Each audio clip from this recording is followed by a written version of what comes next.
एक मुस्लिम समुदाय के व्यक्ति को 50-50 लाख रुपए दिए थे। उसी तरह से ये जो पिपलोदी स्कूल हादसे में जो बच्चे मरे हैं, जो 4 बच्चे भील समाज के हैं, 2 बच्चे एससी समाज के हैं, 1 बच्चा लोधा समाज का है। इन 7 बच्चों को भी सरकार 50-50 लाख का मुआवजा दे, लेकिन मैं 15 दिन तक अनशन पे रहा। उसके बावजूद भी सरकार ने किसी तरह की संवेदनाएं व्यक्त नहीं की और ना ही मेरे से किसी तरह की वार्तालाप करने की कोशिश की। मैंने जब 15 दिन मेरा अनशन हो गया था, मेरे परिजन, मेरे शुभचिंतक, मेरे चाहने वाले लोगों को जब ये चिंता होने लगी कि 15 दिन अनशन को बहुत होता है, और उसके बाद सब लोगों ने ये आग्रह किया कि आप अनशन तोड़ दो, तब मैंने आग्रह किया कि मैं खाली हाथ अनशन नहीं तोड़ूंगा।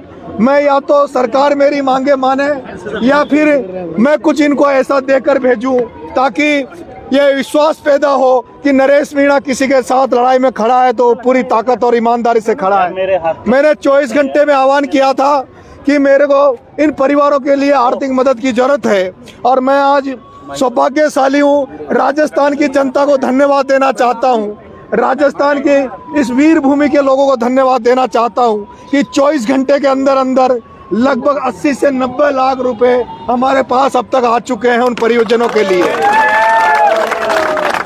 कल एक भामाशाह माता दीन जी गुजर, जो गुजर समाज से आते हैं, उनको भी जब ये पता लगा कि नरेश मीणा मृत शैया पे पड़ा है, 15 दिन अनशन को हो गए, उन्हें जब इस बात की चिंता सताई तो उन्होंने भी कल आकर हमें कहा कि 51 लाख रुपए हम लोग भी आप अनशन तोड़ दो, 51 लाख रुपए हम भी देंगे।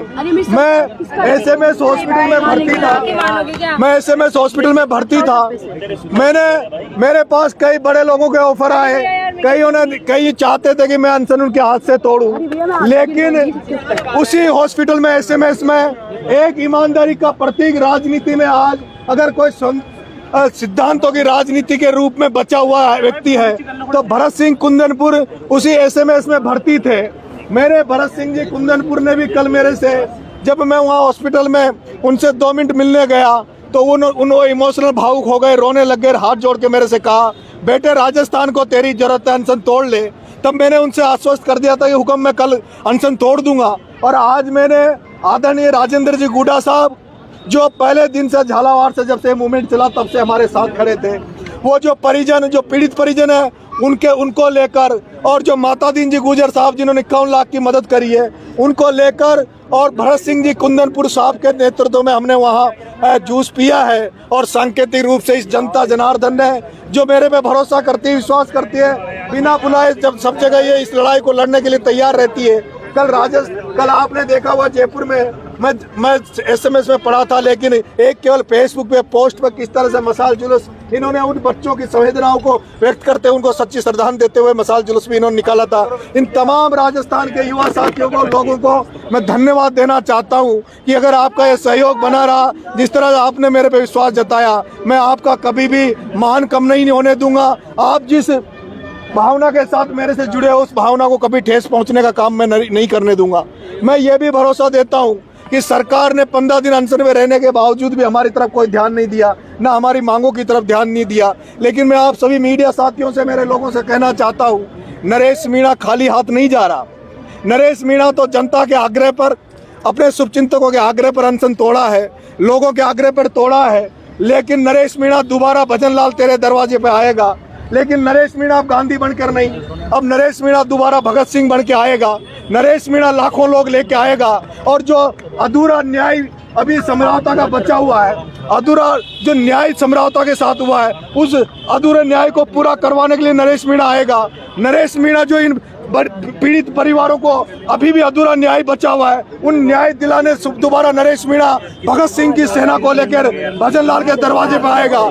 नरेश मीणा वो जो डूंगरी बांध का आंदोलन चल रहा है, उन डूंगरी बांध वालों को लेकर भजन लाल के दरवाजे पे आएगा। नरेश मीणा को या तो भजन लाल सलाखों के पीछे डाल दो, नहीं तो नरेश मीणा तुम्हें चैन की नींद नहीं सोने देगा। 2.5 साल नरेश मीणा जिंदा रहा, नरेश मीणा सड़कों पर रहेगा, नरेश मीणा सड़कों पर रहेगा, नरेश मीणा 2.5 साल तक तुम्हारी नींदें हराम कर देगा, सरकार की नींदें हराम कर देगा, सरकार को घुटनों पे ला देगा। नरेश मीणा के रहते हुए किसी दलित आदिवासी पर इस राजस्थान में अत्याचार अब नरेश मीणा सहन नहीं करेगा। ये मैं आप सब लोगों से कहना चाहता हूँ। आप तमाम लोग पधारे, आपको उसके लिए बहुत बहुत धन्यवाद देना चाहता हूँ। आपने जिस तरह से मेरे इस आंदोलन में सहयोग किया, उससे भी आप सभी मीडिया साथियों को भी मैं तहे दिल से धन्यवाद देना चाहता हूँ। लेकिन ये लड़ाई अभी पूरी नहीं हुई है।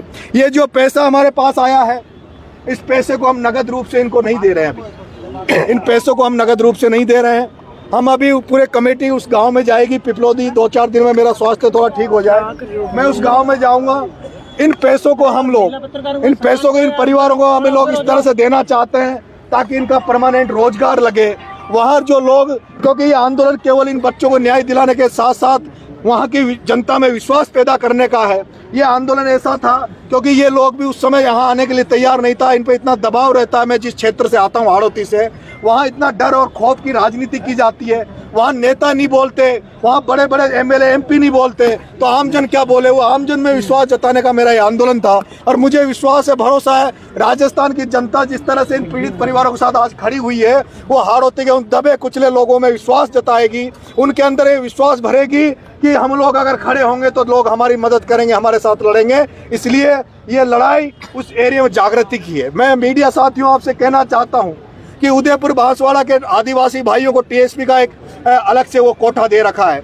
12 बूंदी झालावाड़ में भी एक किशनगंज साबाद एक विधानसभा है, वहाँ 2 तहसीलों में शहरिया समाज को टीएसपी का इन्होंने वो दे रखा है।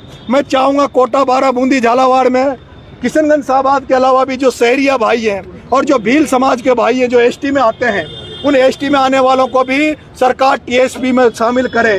क्योंकि इन कोटा 12 बूंदी झालावाड़ एरिया में एक भी भील समाज का व्यक्ति आपको नौकरी में नहीं मिलेगा, सरकारी कर्मचारी नहीं मिलेगा।